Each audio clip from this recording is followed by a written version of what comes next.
Assalamualaikum warahmatullahi wabarakatuh. Apa kabar sahabat semua? Semoga kita selalu dilimpahkan kesehatan dan keberkahan dalam hidup kita. Baru-baru ini sampai ke admin, video yang menurut admin menunjukkan kelakuan yang kurang pas. Di mana di dalam video ini, terlihat salah satu musisi tanah air yang bernama Ahmad Dhani sedang membacakan lantunan ayat-ayat Al-Quran, tepatnya surat Al-Fatihah. Namun anehnya Ahmad Dhani ini membaca Al-Fatihah sembari diikuti lantunan irama alat musik. Jadi Ahmad Dhani membaca ayat per ayat, lalu diikuti suara penonton ikut membaca ayat yang dibaca Ahmad Dhani. Simak videonya berikut. Bismillahirrahmanirrahim.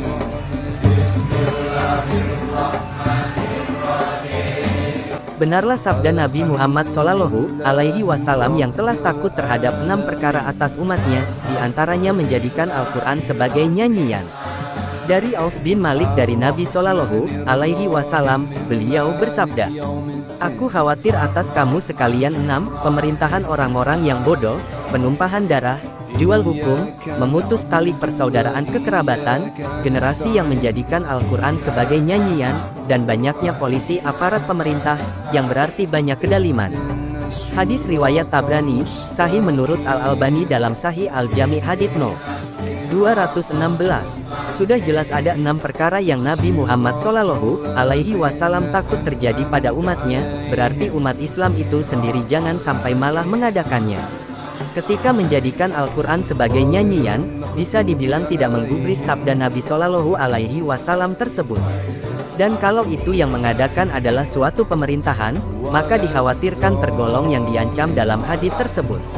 Barang siapa yang membenarkan mereka dengan kebohongan mereka serta menolong mereka atas kedoliman mereka, maka dia bukanlah golonganku, dan aku juga bukan termasuk golongannya.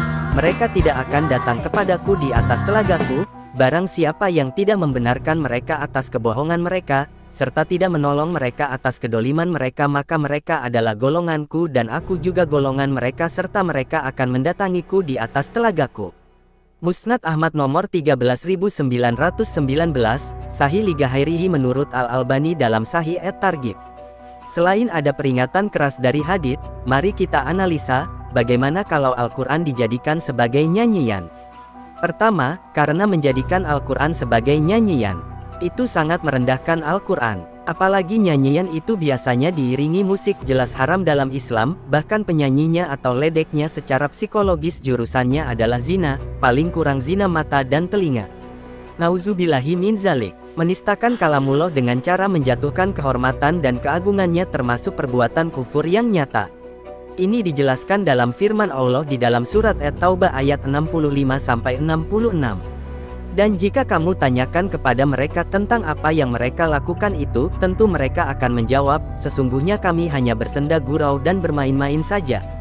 Katakanlah, apakah dengan Allah, ayat-ayatnya dan Rasul-Nya kamu selalu berolok-olok? Tidak usah kamu minta maaf, karena kamu kafir sesudah beriman. Para ulama sepakat bahwa ayat ini merupakan dalil tentang kafirnya orang yang memperolok-olok Allah, ayat-ayat dan Rasul-Nya, baik dengan serius atau main-main. Para ulama berijma, meski hanya bermain-main atau bercanda mengenai masalah ini termasuk perbuatan kufur dan pelakunya dinilai murtad dari Islam. Al-Qadi Iyad, seorang ulama bermazhab Syafi'i, menegaskan bahwa orang yang melecehkan Al-Quran atau mushaf terhadap sebagian isinya, maka orang tersebut dimasukkan kafir menurut kesepakatan para ulama. Alam Syarah As-Sifa 2, 549. Demikian juga Syekh Al-Alama Abu Bakar Muhammad Al-Husaini Al-Humasi As-Syafi'i pernah menyatakan bahwa orang yang membaca Al-Quran dengan diiringi rebana termasuk perbuatan kufur. Apalagi membacanya sambil menyanyi atau diiringi dengan musik jauh lebih kufur dan lebih besar dosanya daripada membaca Al-Quran dengan menabuh rebana.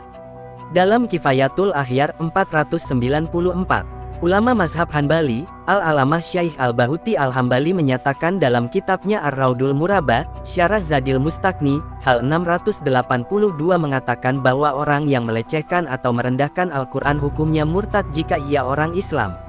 Hal yang sama juga dikatakan oleh ulama Malikiyah, Al-Alamah Ibnu Farhun Al-Maliki, bahwa orang melecehkan Al-Quran seluruhnya atau sebagian dari ayat-ayatnya, berarti telah kafir. Dalam Tafsiratul Hukam 2:214, pendapat para ulama tersebut didasarkan pada firman Allah yang artinya, dan sesungguhnya Al-Quran itu adalah kitab yang mulia, yang tidak datang kepadanya Al-Quran kebatilan baik dari depan maupun dari belakangnya, yang diturunkan dari Rabb yang maha bijaksana lagi maha terpuji. Quran Surat Fussilat ayat 41-42. Kedua, Al-Quran tidak terikat oleh aturan-aturan bait dari syair ataupun nyanyian yang telah dibuat manusia itu. Kenapa mau diikat-ikat? Maksudnya dalam Al-Quran sudah ada kaidah tata cara baca Al-Quran, yaitu dengan tajwid dan makroj yang pas. Jadi tidak bisa kalau bacaan Al-Quran mengikuti irama not-not musik. Jadi bagaimana pendapatmu sahabat? Tulis pendapat kalian di kolom komentar ya. Semoga Allah selalu menjaga Islam dari orang-orang yang ingin menghancurkan Islam dari luar dan dalam. Wassalamualaikum warahmatullahi wabarakatuh.